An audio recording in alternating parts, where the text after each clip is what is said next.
After the event tore the world apart, with massive earthquakes razing entire cities to the ground, society is in tatters.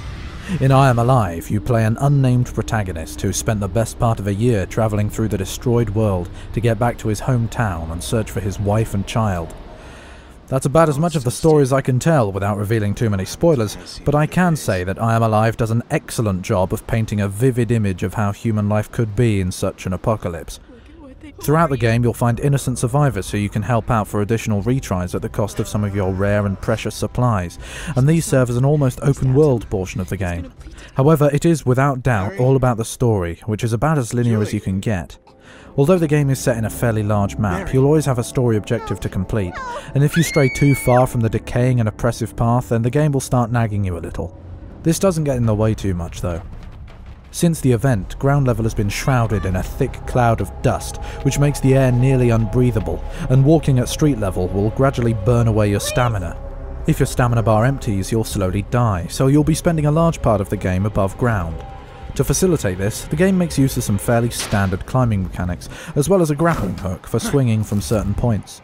However, the stamina bar adds challenge here too, as while climbing, stamina will again be gradually burnt away.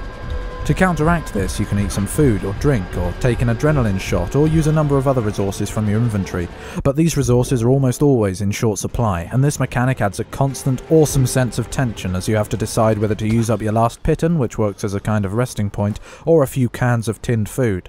This suspense is recreated in other parts of the game too. The game's combat uses a very interesting system which I've never really seen before. Ammunition in this game is very limited, to the point where it's not unusual to have just one bullet in your gun at a time. As a result, you can't just blast your way into a group of enemies and shoot them all.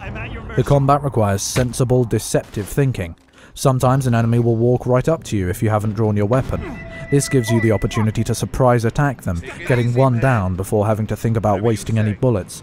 Other times you could threaten an enemy with a completely empty gun, then push him backwards down a gaping hole in the road. It's fun, more complex than plenty of other combat systems, but above all else, tense as all hell. On a technical level, the PC port of the game, which was originally an Xbox Live Arcade title, is acceptable. The graphics are certainly quite dated, but the game has a fairly unique aesthetic, making use of tons of blurring and grain to simulate the dust-saturated air, and most of the time the often low-resolution textures aren't really that noticeable. However, performance is the main problem. I couldn't get 60 frames a second at full HD on a GTX 460.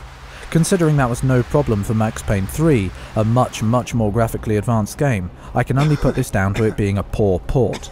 This is backed up by a few reports I've seen of people having trouble running this game on a GTX 670 and 680. However, some cards older than mine have no problems at all.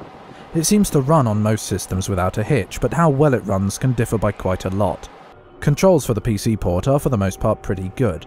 I didn't feel like using an Xbox 360 controller would be an improvement at any point, and that's basically the benchmark I look for. Considering the price though, I think I can excuse those technical issues. Available for a little over £10, this game is really good value for a fairly strong, quite linear story experience, with some replayability in the challenge finding all 20 of the innocent survivors provides.